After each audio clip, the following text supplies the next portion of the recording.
Então nós vamos ter a nossa palavra de hoje, e mês de julho nós deixamos sempre livre o mês de julho, para não trabalharmos nenhuma série específica, mas eu confesso para os irmãos que por causa desse jejum e do desafio que nós lançamos para a igreja, tendenciosamente, praticamente todos os domingos nós falamos muito sobre fé, sobre acreditar no milagre, acreditar na provisão, acreditar na promessa de Deus sobre as nossas vidas. Eu não sei se você estava aqui domingo passado, eu falei sobre uma fé servidora, sobre aquele momento onde, enquanto a sua resposta não vem, enquanto o seu milagre não chega, nós precisamos acreditar que Deus quer nos usar, Deus quer usar você para cumprir um propósito na terra. E nós citamos muito um texto lá que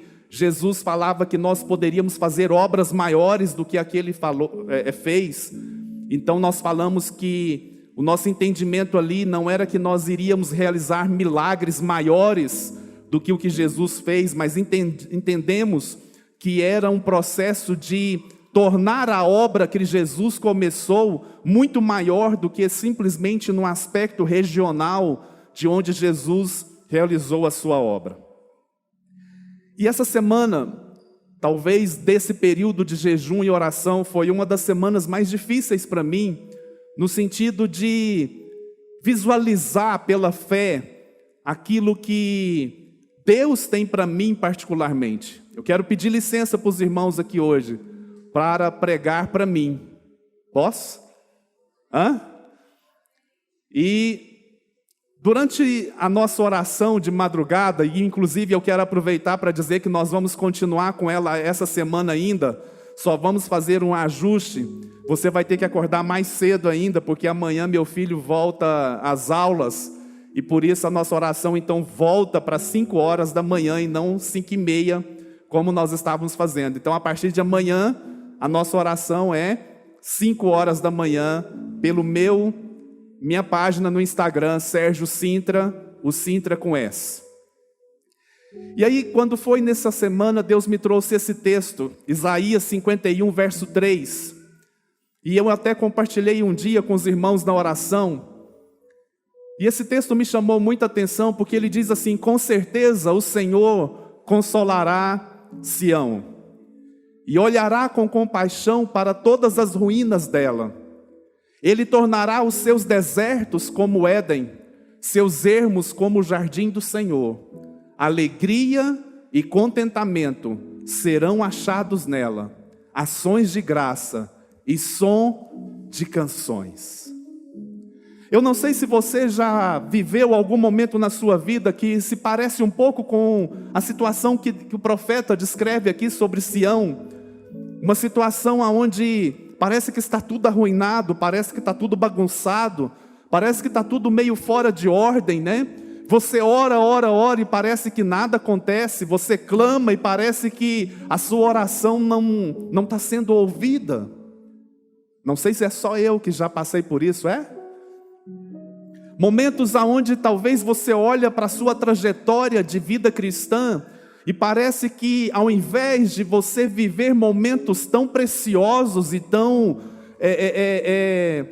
digamos assim, tão, naturalmente falando, tão fortes, no sentido de que você olha para trás e parece que houve um crescimento, parece que houve uma evolução da sua vida cristã, e parece que você chega num ponto então da sua jornada que às vezes passa até uma vontade de desistir, de chutar o balde e de dizer, não dou conta mais. Houve um dia na semana passada, não me lembro que dia especificamente, que eu cheguei lá em casa, a Ida estava na cozinha e eu simplesmente a abracei e chorei e disse para ela, apenas ore por mim, porque eu não dou conta mais. E eu entendo que a minha figura como líder, a minha figura como pastor, ela precisa inicialmente levar para vocês uma força e uma convicção muito forte. Mas eu quero dizer para vocês que, como você muitas vezes já pensou em desistir, eu também já. Como você muitas vezes já pensou em abandonar o barco, eu também já.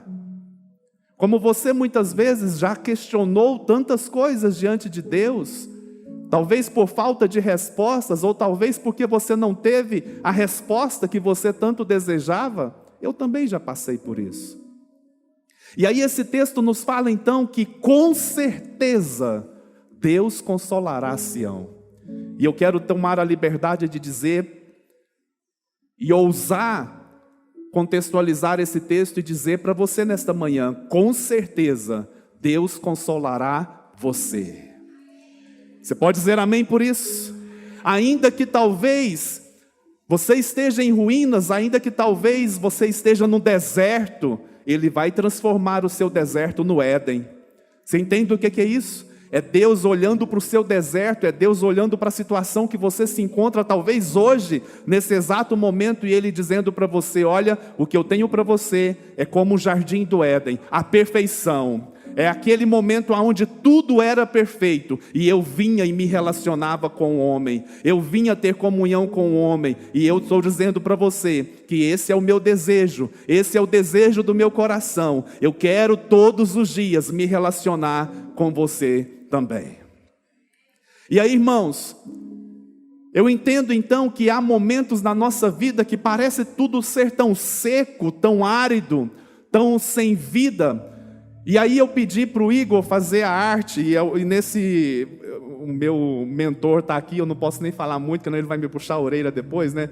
Mas eu falei para o Igor, eu pensei em algo mais ou menos assim, e aí eu falei assim, mas não fique preso a essa ideia. E aí ele ficou preso à minha ideia, sabe?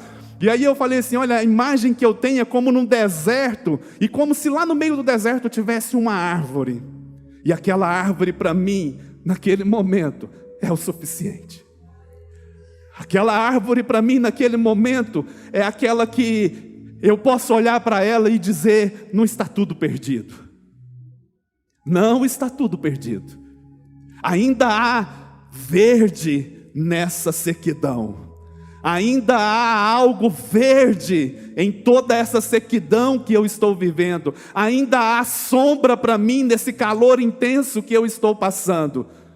E aí, eu digo para você que mesmo quando eu olho para esse deserto, eu consigo perceber que dentro do meu coração ainda há fome e sede pela presença de Deus.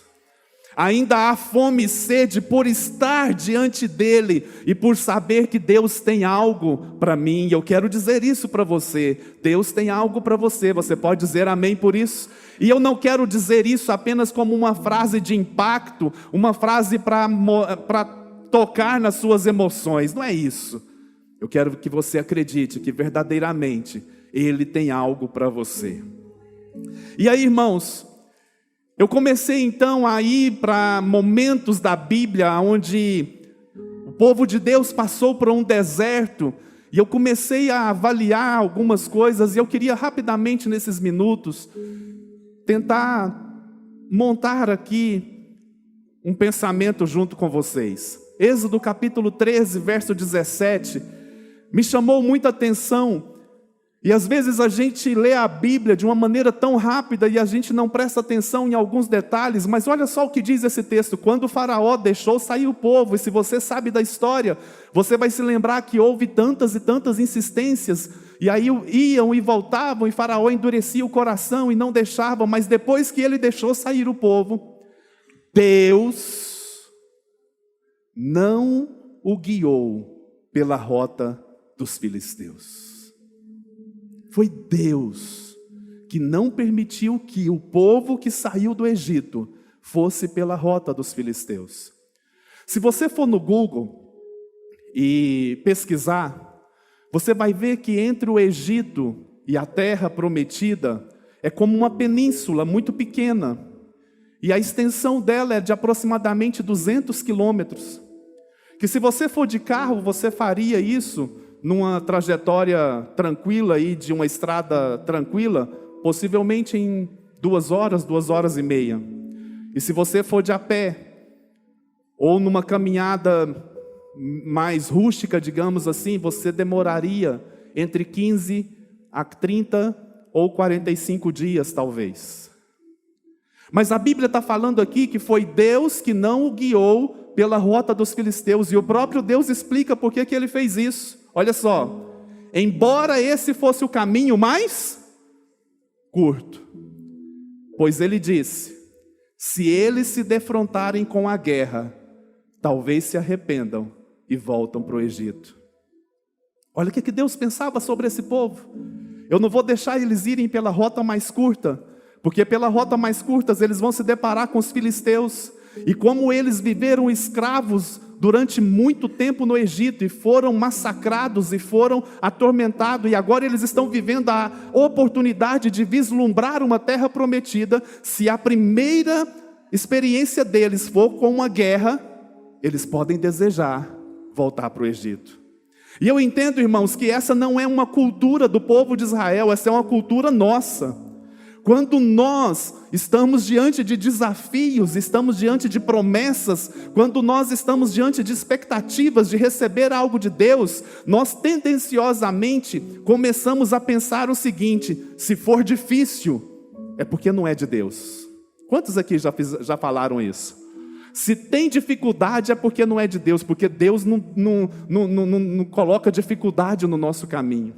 E aí a gente começa a achar que porque está difícil, não é para que a gente vá para aquele caminho. E eu falei um pouco disso no domingo passado, quando eu citei o exemplo de Paulo, né? Paulo tinha tanta convicção de como ele deveria prosseguir na sua vida, e Paulo foi passando por N perseguições, N situações difíceis. O navio dele naufraga, e aí ele recebe uma palavra de Deus dizendo o seguinte: olha, o navio vai se perder todo, mas ninguém vai morrer. Uma palavra boa de você receber, né? Seu carro vai espatifar na estrada, mas ninguém vai morrer.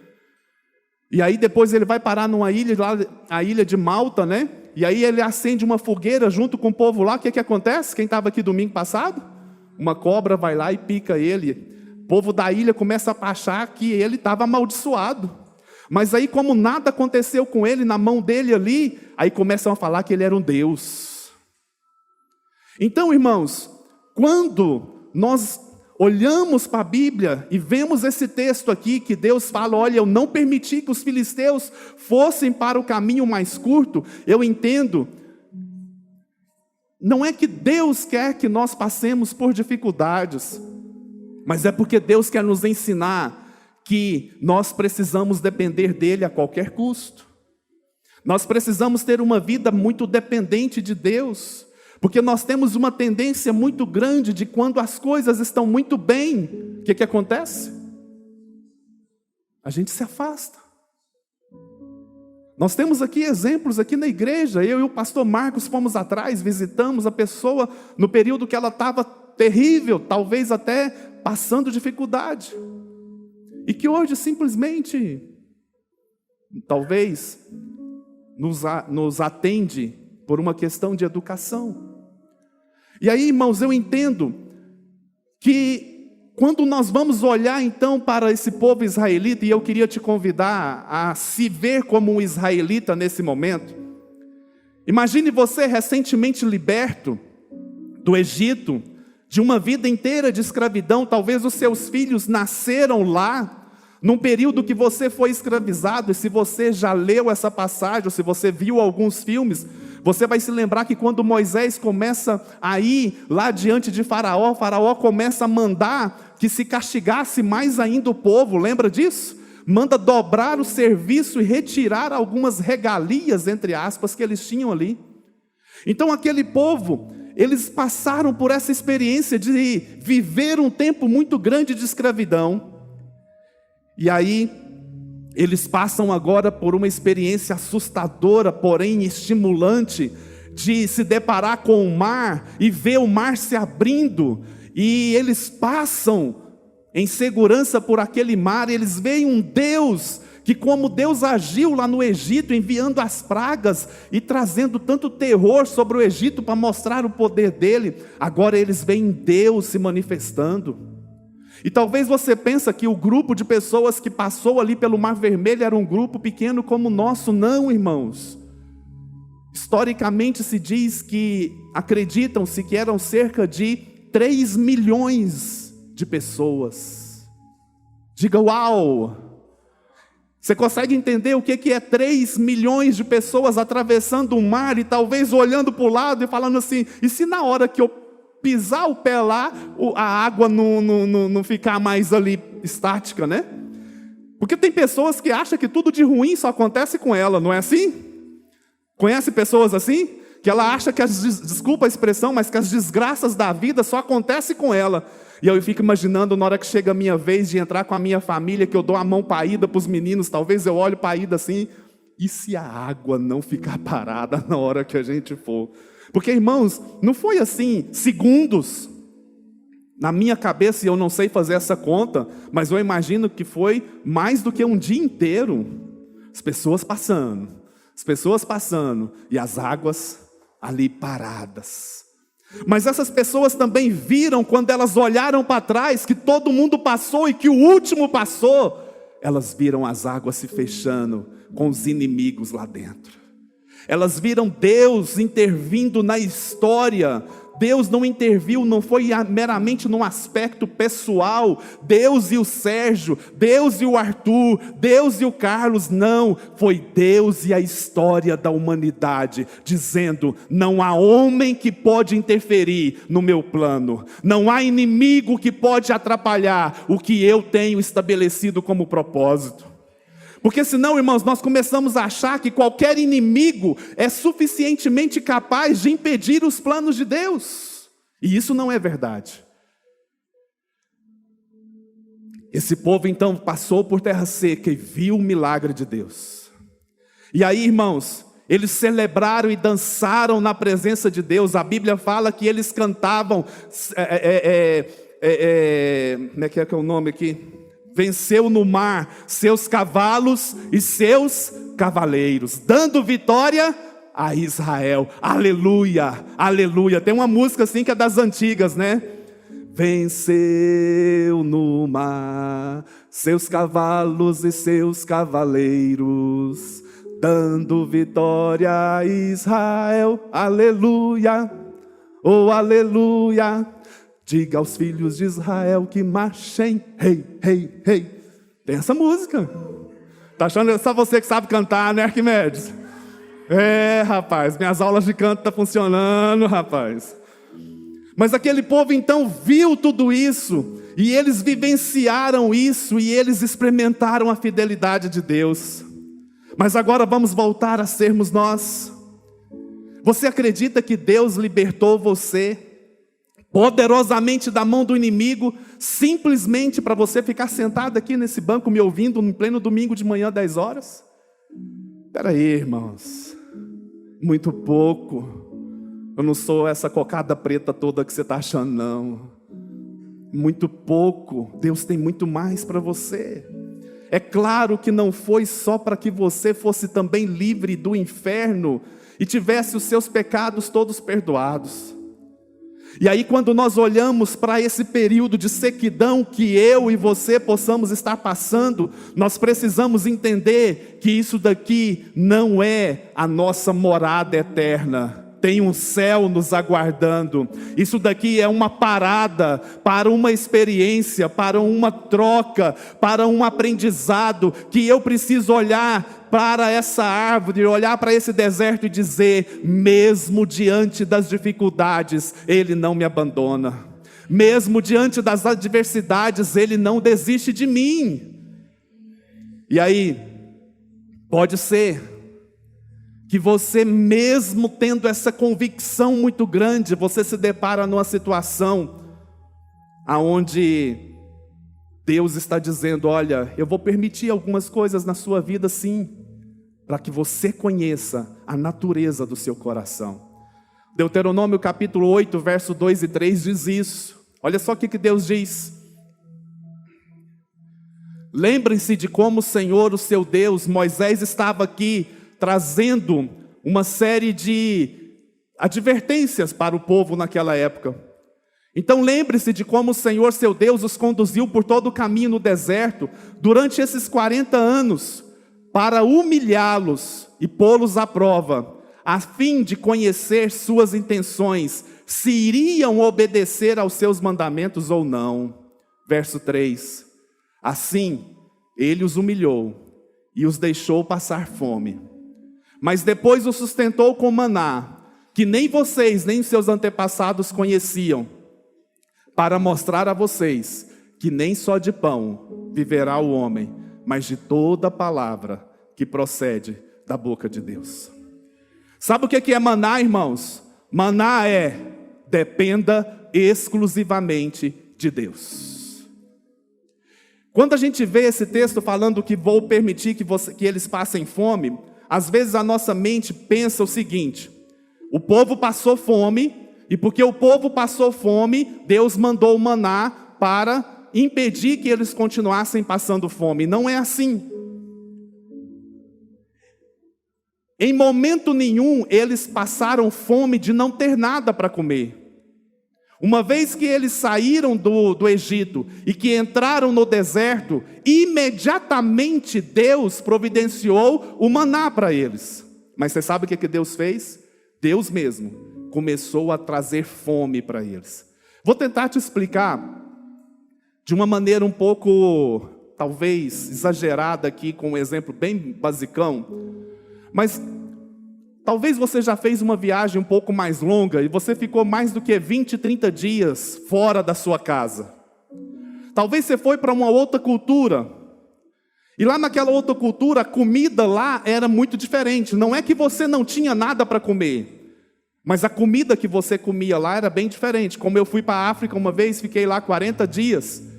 E lá nós fomos para uma região muito remota, aonde a gente ia para as aldeias, que não tinha cama, não tinha nada, a gente dormia num colchão, numa esteira que a gente comprou e levou, não era nem colchão, era aquelas esteiras de palha. E uma vez nós fomos para uma aldeia lá, que eu não me lembro de qual é o nome da comida, não sei se alguém aqui já foi e pode lembrar, mas sabe aquele milho seco que você debulha para dar para porco comer? Era aquele milho que eles moíam e cozinhava na água. E para cada visitante que ia na aldeia, era 2 bolas desse tamanho que a pessoa tinha que comer. E aí nesse dia, irmãos, eu fui dormir 7 horas da noite. A minha dormida cedo é bem antes de eu casar. Fui dormir 7 horas da noite, sabe por quê? Porque eu não queria comer aquelas 2 massas. Porque eu já estava cheio daquilo. Quando foi no outro dia que eu acordei, estava o chefe da aldeia, junto com o pastor Neto lá, falando que estava indignado comigo, porque eu fui dormir e não fui comer o que eles tinham preparado para mim. Para mim assim, para nós. Então, eu não passei fome na África. Mas você entende o que é você estar lá, comendo, mas querendo chegar aqui, e eu falo isso muito para a Ida, querendo comer um arrozinho branco, com um ovinho frito, com gema mole, onde você fura a gema assim e ela escorre no arrozinho branco, e uma saladinha de tomate com azeitona. Pronto. Precisa mais do que isso. Entende que eu não passei fome, mas eu tive fome. Tive fome de algo que me fazia falta. E foi isso que Deus fez com o povo. Agora vamos imaginar, além da comida, a Bíblia fala que durante 40 anos, eles não tiveram as suas roupas nem sandálias desgastadas. Você consegue imaginar o que é 40 anos você sem ir no shopping Flamboyant? Comprar uma sandália lá da Arezzo, da... Maiara, imagine você sentou bem na hora. Imagina, Maiara, 40 anos sem ir na 44. Imagina. Talvez para as mulheres isso seja mais gritante, né? Mas você consegue imaginar o que é 40 anos você chegar para o culto, Arthur, com essa calça jeans e a camiseta branca? A gente vai se cansando de tudo isso, vai ou não vai, irmãos? Mas vamos um pouquinho mais longe, imagina o que é 40 anos você olhar para o cenário que está à sua frente e ser só isso, só sequidão, só ser algo sem vida.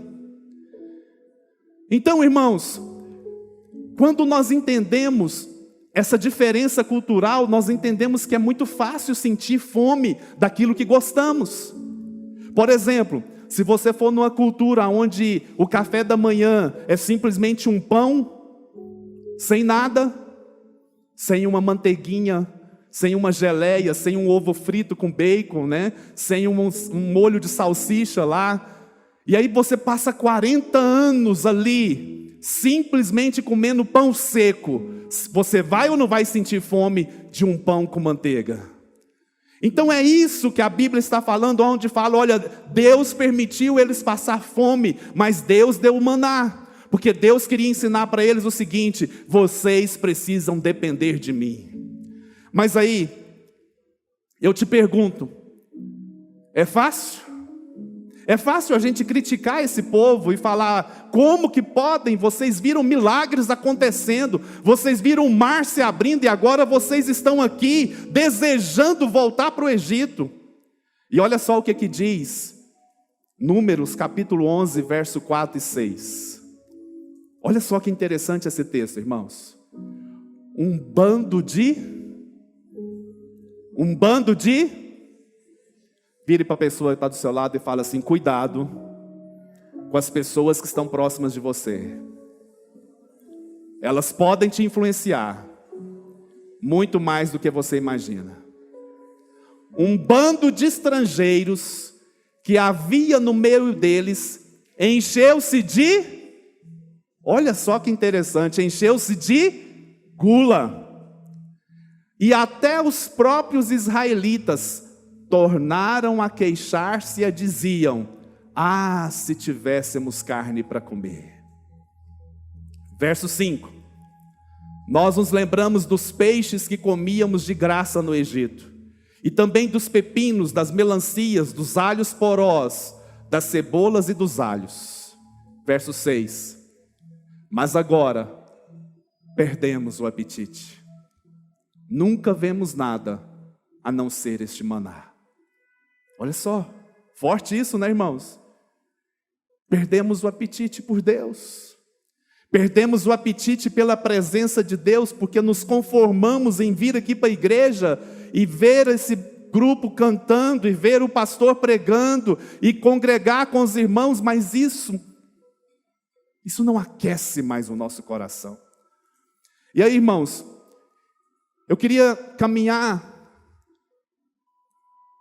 para estabelecer apenas um princípio na sua vida. Normalmente, quando a gente faz seminário e fala assim, você precisa estabelecer pelo menos 3 pontos na sua pregação, antes de caminhar para a conclusão. Eu quero apenas um hoje. Resista à tentação de assumir o controle. Resista à tentação de assumir o controle da sua vida. Sabe por quê, irmãos? Porque quando nós olhamos para esse texto, e quando nós vemos que Deus deu só o maná, em outras palavras, nós estamos dizendo para Deus, Senhor, eu acho que eu faço melhor. O que o Senhor está fazendo aqui, esse maná, ele até foi bom por um tempo. Ele até me supriu por um momento. Mas eu acho que eu dou conta de fazer melhor.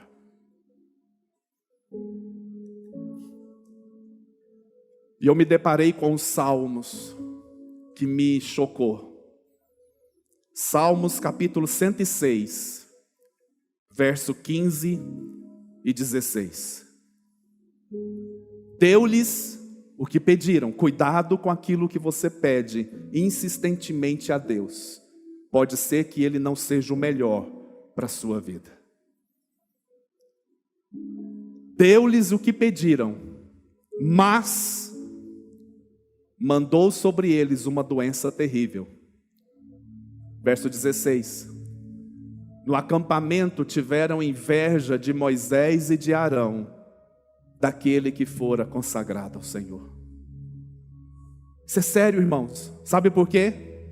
Em momentos de dificuldade, nós começamos a achar que bênção é o outro que está muito bem na vida.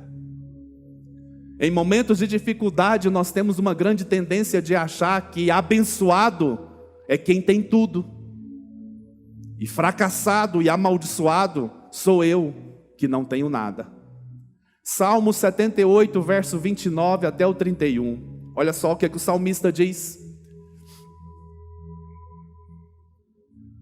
Comeram o quê? Comeram o quê? Diga à vontade. Tá bom. Vocês querem comer carne? Vocês estão com saudades do tempo de fartura? Podem comer à vontade. E assim Deus satisfez os desejos deles. Mas antes de saciarem o apetite, quando ainda tinham comida na boca, acendeu-se contra eles a ira de Deus, e ele feriu de morte os mais fortes dentre eles, matando os jovens de Israel. Parece ser um Deus carrasco aqui, né, irmãos? Eles pagaram um alto preço por esta fome, mas aí atraíram para si uma magreza de alma, uma desnutrição de alma, de espírito, porque olharam muito só para as circunstâncias. E o pecado não foi pedir carne, mas o pecado é o que esse pedido representava. O pecado não é desejar, querer ter as coisas, mas é o que esse desejo pode representar. Porque pode ser que esse desejo esteja de uma forma tão velada, escondendo uma insatisfação da sua parte para com Deus. Aonde talvez você está desejando algo novo, porque você está cansado de ver Deus não fazendo nada para você. Pode ser que você esteja tão desejoso de viver algo novo na presença de Deus, porque lá no fundo você está inconformado e você está dizendo: o Senhor trata melhor alguns do que a mim. E eu estou aqui todos os dias, e eu estou aqui servindo ao Senhor, e eu estou aqui obedecendo ao Senhor, mas nada está acontecendo na minha vida. É como se, em outras palavras, nós estivéssemos dizendo o seguinte: Senhor, eu quero carne, porque eu escolhi o caminho que eu vou seguir. Eu escolhi agir na minha própria força. Eu vou até continuar a vir na igreja, mas a partir de agora é por minha conta, é do meu jeito. E aí, irmãos, eu coloquei o título dessa palavra de escassez santificada, porque eu entendo que há momentos na nossa vida que apenas uma árvore é suficiente e ela se torna santa para o momento que nós estamos vivendo.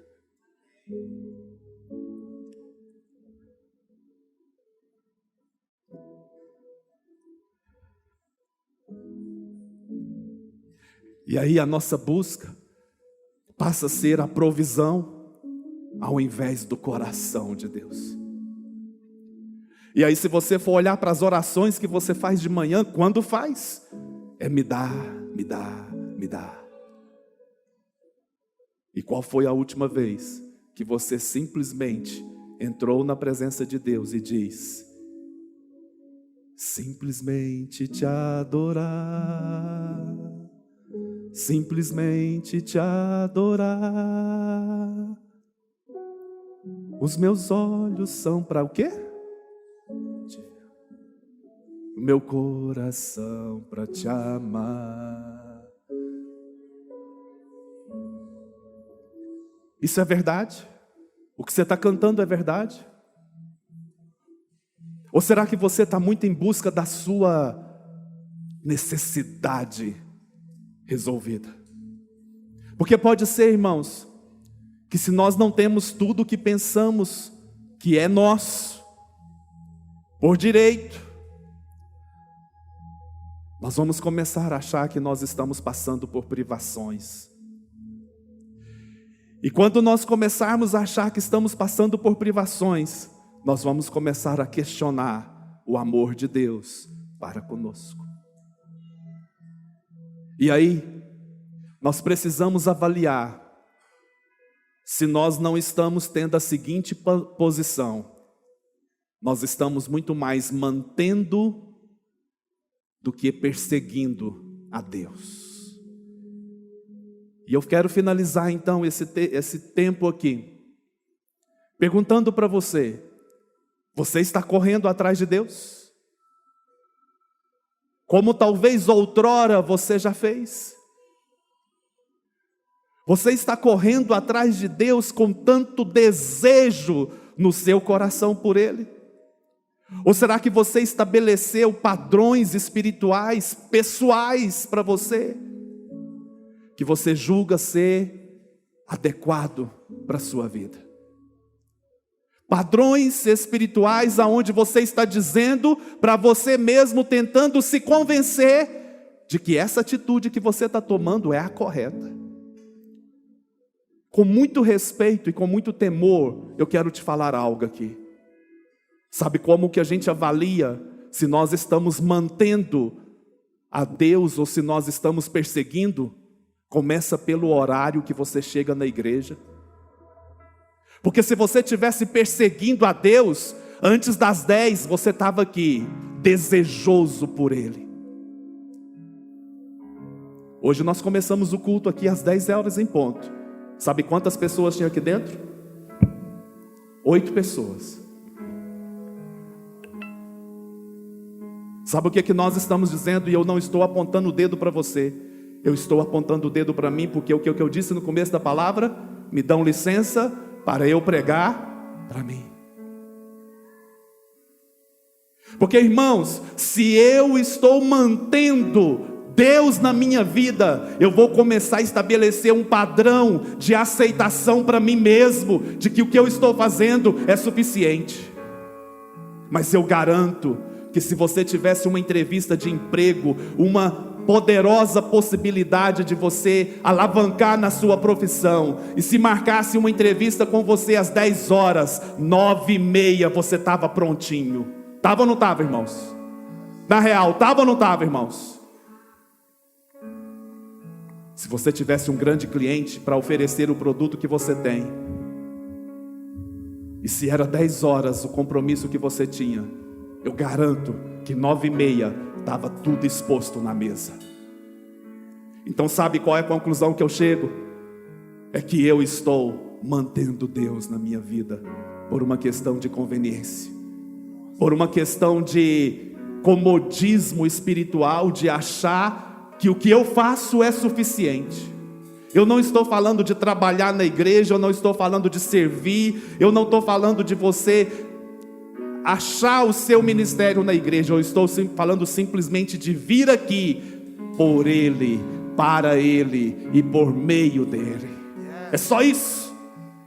Porque se começar isso a fazer diferença na nossa vida, verdadeiramente, nem só de pão viverá o homem, mas de toda palavra que procede da boca de Deus. Tá difícil? Eu estou no altar. Tá complicado? Eu estou no altar. Tá difícil? Bateram no meu carro? Eu estou no altar. Tá complicado a minha vida? Não tenho condições de avançar? Eu estou no altar, porque eu quero perseguir a Deus com todas as minhas forças, porque Ele é a razão da minha vida.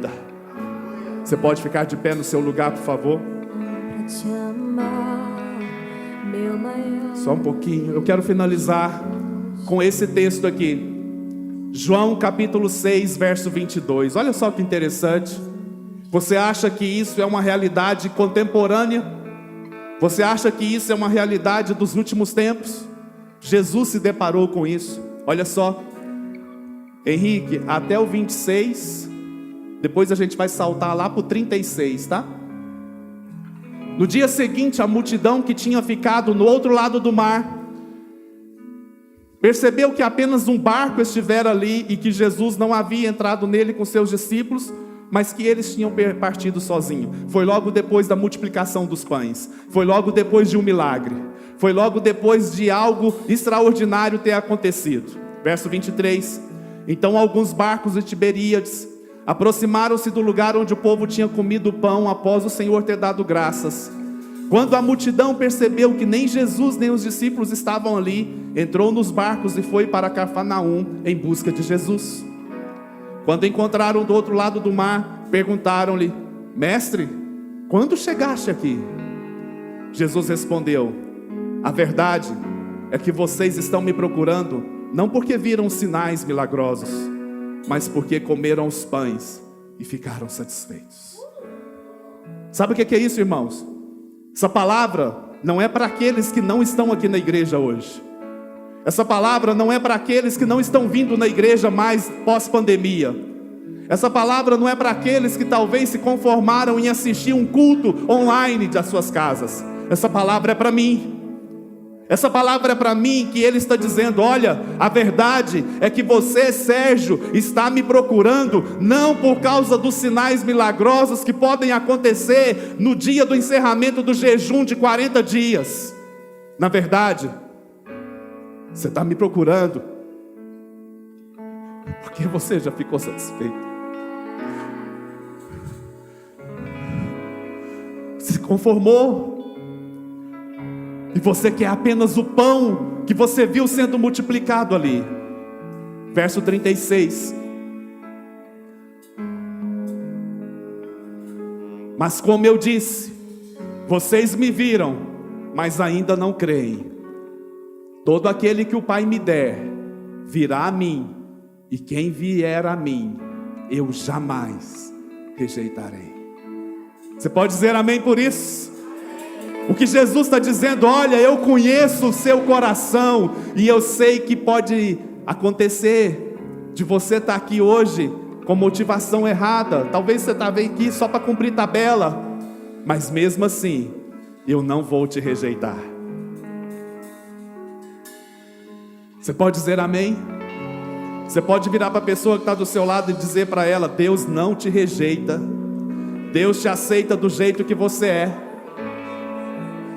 Mas nesses dias, irmãos, nós temos crido que Deus está nos levando a viver o novo de Deus para nós. Você pode dizer amém por isso?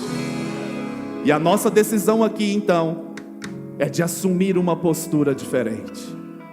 É tempo de uma decisão firme diante de Deus, aonde você vai sair desse tempo de ostracismo, de caverna, esse tempo que você disse para você mesmo: eu preciso desse tempo na minha vida, e Deus te respeitou.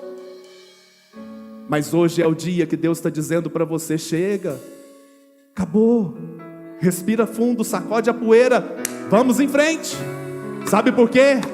Tem algo novo chegando para você. Josué capítulo 5, do verso 10 ao 12. Essa é a palavra de Deus para mim e para você nesta manhã. Na tarde do 14º dia do mês, enquanto estavam acampados em Gilgal, na planície de Jericó, os israelitas celebraram a Páscoa. No dia seguinte ao da Páscoa, nesse mesmo dia, eles comeram pães sem fermento e grãos de trigo tostados, produtos daquela terra. Um dia depois,